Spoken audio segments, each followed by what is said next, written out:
Oke, kita akan bahas bareng-bareng sama pertanyaan-pertanyaan lain yang muncul di Q&A Instagramnya NFC.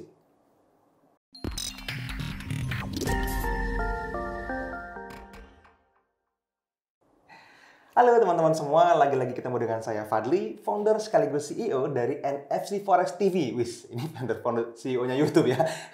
Foundernya, CEO-nya Nusantara Efek Community ya, di channelnya NFC Forex TV ya, gitu maksudnya lah ya, kira-kira.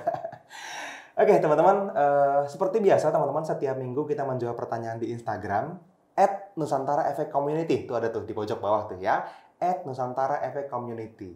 Nah, di Instagram ini ada banyak banget informasi yang bisa teman-teman dapetin ya. Lihat aja deh, buka aplikasi Instagramnya, terus masukin pencarian @Nusantara Efek Community. Kalau teman-teman belum pernah lihat, aduh rugi banget ya. Nah, ketika teman-teman nonton video ini dan belum pernah mengupload atau bertanya secara langsung kepada saya atau tim NFC, teman-teman boleh input karena biasanya dalam 24 jam pertama setelah video ini dirilis, teman-teman bisa menginput pertanyaan di story Instagramnya NFC.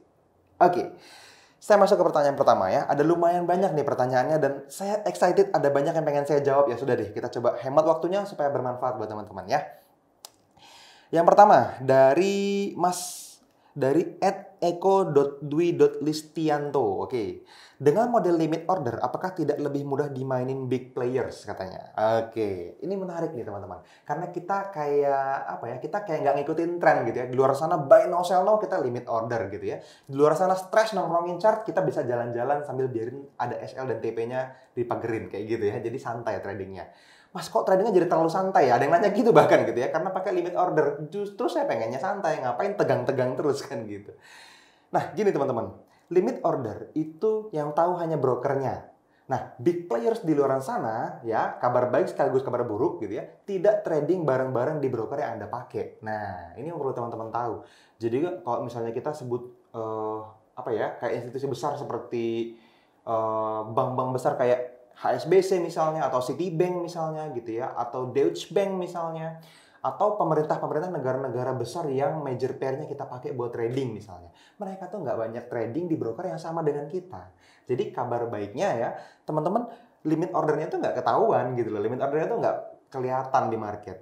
Jadi kalau teman-teman melihat volume, teman-teman melihat banyaknya buyer dan seller gitu ya, itu hanya data yang sifatnya quick count, nggak menyatakan real numbers di dalam market.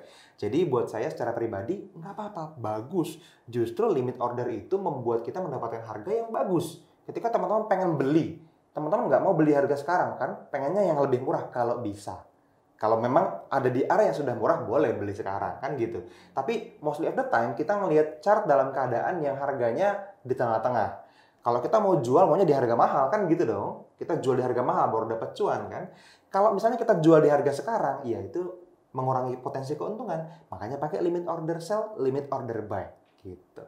Ya. Lanjut. Ini, wah ini panjang nih. Ada 1, 2, 3, 4 dia. 4 kolom dia bertanya ya. Dari @dewa_SDS. Ini saya pengen jawab karena ini seru nih ya. Teman-teman perlu tahu. Mas, saya sudah melakukan backtest dengan rule pribadi saya selama tahun 2020. Jadi tahun 2020 itu penuh, Januari Desember dia backtest ya. Dan sudah menghasilkan profit dalam 1 tahun. Data backtestnya maksudnya berarti ya.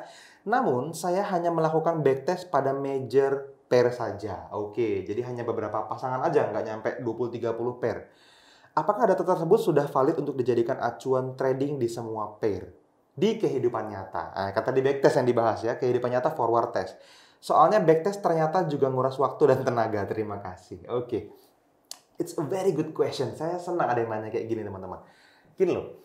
Backtest itu yang pertama strategi atau cara backtestnya harus benar. Makanya banyak banget kemarin nanya, akhirnya saya voting apa kita buka aja kelas backtest gitu kan. Ya oke lah gitu ya, nanti kita bikin ya buat teman-teman.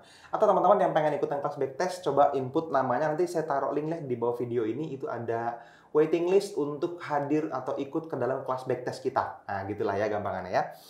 Nah gini teman-teman, terutama untuk Mas Dewa nih ya, Dewa SDS. Major pair itu cukup mewakili menurut saya. Karena walaupun kita tradingnya 28 pair, tapi kadang-kadang ada pair-pair yang peluangnya muncul saya anulir karena ternyata spreadnya terlalu lebar misalnya. Atau chartnya itu tidak memenuhi apa ya, pengalaman mata saya gitu, saya nggak suka deh ngeliat kayak chart di pair ini. Karena apa? Karena harganya nggak terlalu gerak, kurang aktif marketnya, volumenya terlalu kecil gitu ya, volatilenya terlalu rendah. Nah itu saya nggak ambil teman-teman kayak gitu. Jadi most of the time saya bisa bilang mungkin 60-70% trading plan muncul dari backtest. Jadi jawabannya yes, bisa. Nah pertanyaan saya, apakah metode backtestnya sudah benar? Nah itu yang lebih penting lagi teman-teman. Jadi buat teman-teman yang baru pertama kali bahkan kenal istilah backtest gitu ya, backtest itu gini, teman-teman dapat strategi dari mentor A misalnya. Teman-teman kan nggak tahu nih, ini beneran bisa dipegang jangka panjang, setahun, 2 tahun, 3 tahun, dan seterusnya bahkan sampai diwariskan bisnisnya ke anak teman-teman. Atau jangan-jangan 1-2 bulan udah loss, padahal kemarin katanya profit. Nah, cara yang paling gampang, teman-teman backtest. Backtest ini ngetes strateginya dari masa lalu sepanjang setahun ke belakang atau 2 tahun ke belakang atau lebih kalau bisa, apakah benar dia bisa melalui semua keadaan market sepanjang tahun tanpa terkecuali. Nah, ada banyak strategi backtest teman-teman. Kalau di NFC kita backtest itu setiap bulan. Jadi teman-teman trading room ya, teman-teman analis itu briefing setiap bulan, terus ada tweak sedikit strategi backtest dulu, gitu ya. 1-2-3 hari dia istirahat dulu nih si analisnya untuk menganalisa. Setelah itu nanti baru kalau memang perubahannya diperlukan, kita apply ke dalam trading room, jadi trading plan di NFC VIP buat teman-teman semua ya, buat member NFC VIP.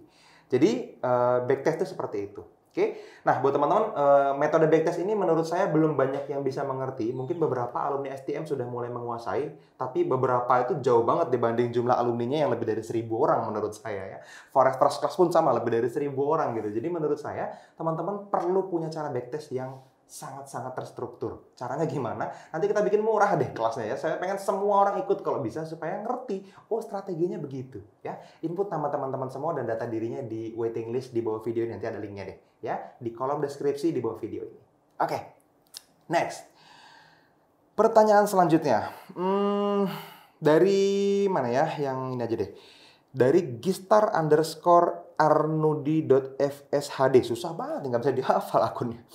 Oke lah, menurut Mas, lebih bagus EMA 200 apa EMA 9 Mas? Nah, ini pertanyaannya pasti udah ikut alumni, udah jadi alumni dari kelas Survival to Mastery atau minimal Forex First Class dia. Jadi gini, EMA 200 itu dipakai di edge time frame. Di time frame yang lebih kecil, time frame eksekusinya kita. Nah, EMA 9 dipakai di common time frame, di time frame yang melihat trennya seperti apa. Nah, dua-duanya itu benar, teman-teman. Nggak ada yang salah. Jadi kalau ditanya lebih bagus mana, menurut saya nggak ada yang lebih jelek, lebih bagus. Dua-duanya perlu dipakai. Satu di common time frame yang lebih besar, satu di edge time frame yang lebih kecil, turun ke time frame yang lebih rendah. Jadi caranya teman-teman pakai multi time frame, makanya EMA 9 multi time frame. Jadi teman-teman kalau lihat di H1, teman-teman lihat EMA 9 di daily, tapi di chart H1 di TradingView itu bisa ya. Jadi nanti akan kelihatan tuh EMA 9-nya patah-patah gitu karena kan satu candle di D1 sama dengan 24 candle di H1 kan gitu ya. Jadi nanti setelah 24 jam dia pindah, setelah 2 jam dia pindah. Jadi kayak tangga gitu ya. Itu EMA 9 multi time frame. Nah, itu biasanya searah dengan EMA 200 di edge time frame-nya. Jadi nggak ada yang salah. Kalau misalnya ternyata satu di atasnya, satu di bawahnya gimana Mas? Nah itu biasanya memang pairnya nggak akan kita tradingin gitu aja. Trennya nggak kuat berarti. Nggak jelas gitu. Anyway, pada akhirnya teman-teman juga harus ambil keputusan. Teman-teman lebih cenderung pakai yang mana?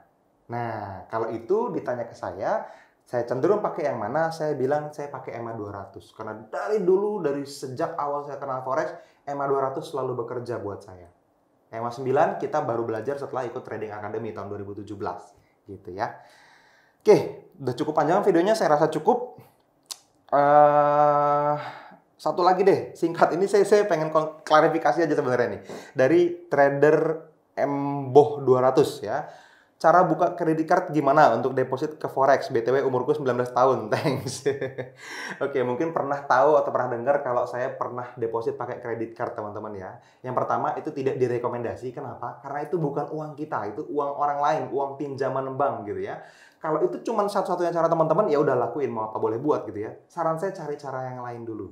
Kenapa? Karena trading tanpa kewajiban untuk membayar modal tradingnya jadi cicilan, itu sangat nyaman teman-teman. Kecuali teman-teman sudah backtest tadi ya, udah apalagi nanti misalnya udah ikut kelas backtest, udah di backtest semua strateginya dan oke banget gitu ya, menghasilkan 10-20% per bulan gitu ya profit, baru teman-teman nyari pinjaman dengan lunak. Saran saya sangat lunak gitu. Jadi jangan ke rentenir gitu yang 30% per bulan. Aduh, jangan seperti itu ya. Pinjaman online apalagi itu aduh bodoh banget deh, jangan banget ya. Yang cuma ngasih upload KTP selesai dapat duit cuma 1 juta, 2 juta, 3 juta, saran saya stay away teman-teman. Tidak boleh ada family NFC yang terjebak ke situ ya. Jadi itu ya statement saya tentang credit card atau deposit dari bukan hanya credit card, semua utang apapun gitu ya. Kalau nggak ada jalan lain ya sudah gitu. Tapi saran saya cari jalan yang lebih baik dulu. Oke? Ya, itu aja teman-teman. Thank you sudah nonton sampai akhir ya. Semoga ini bisa memberikan manfaat buat teman-teman semua dan please share videonya ya, supaya banyak orang yang di luar sana tuh nggak tahu tentang NFC jadi tahu ya. Di bawah video ini itu ada tombol panah miring gitu, itu untuk share. Teman-teman boleh copy linknya dan pastein ke grup WhatsApp teman-teman belajar trading, boleh grup Telegram boleh gitu ya, grup apa lagi, grup keluarga yang mau belajar forex boleh, apapun itu gitu, supaya banyak orang yang tadinya pengen ngebut belajarnya makin ngebut dengan hashtag Nusantara Teredukasi yang kita usung mati-matian gitu. Oke, thank you. Itu aja dari saya teman-teman. Sampai ketemu di video-video berikutnya. Bye-bye.